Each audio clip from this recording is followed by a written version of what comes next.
Hi, my name is Malik Sala, and today I'm going to show you a little bit about my autonomous robot that includes a lane guidance and obstacle avoidance system.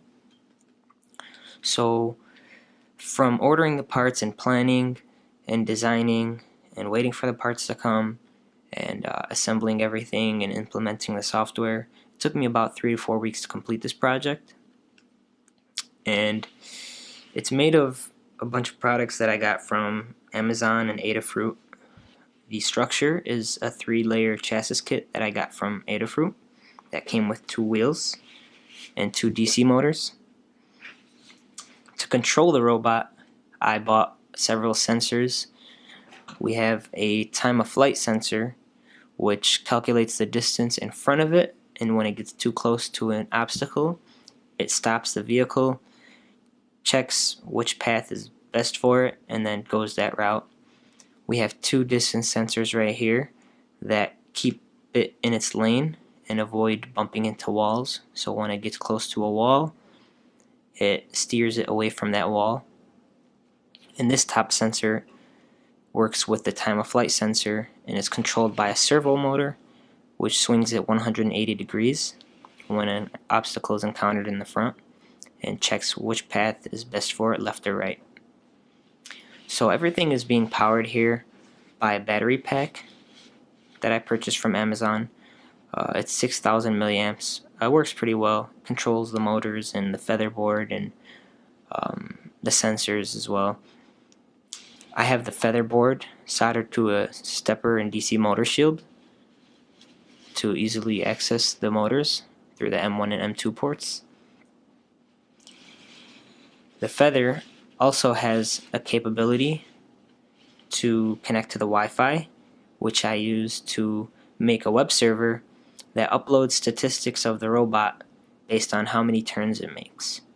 I'm going to be demonstrating that and a test run through an arena and precision testing the side bumpers as well as the turning system over the next few minutes.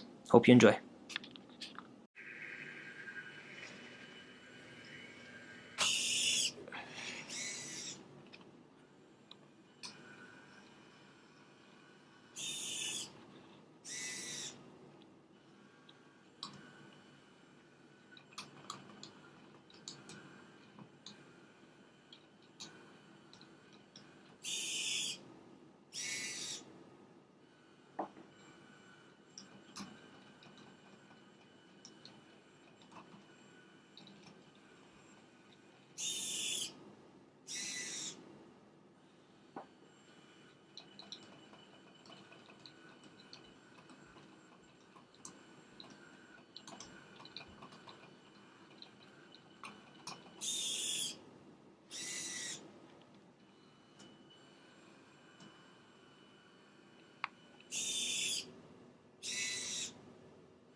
Hi, so I'm going to be presenting the web server that I created that records each left and right turn that the robot makes when it encounters an obstacle.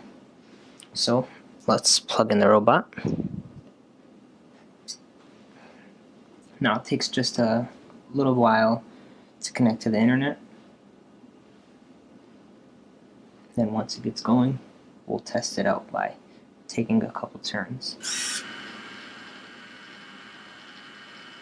So once it's running, we assume that it's connected to the internet. And this is the web page that it creates.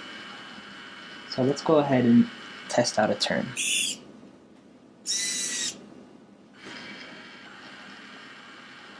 So it just made a right turn. Let's check out a left turn.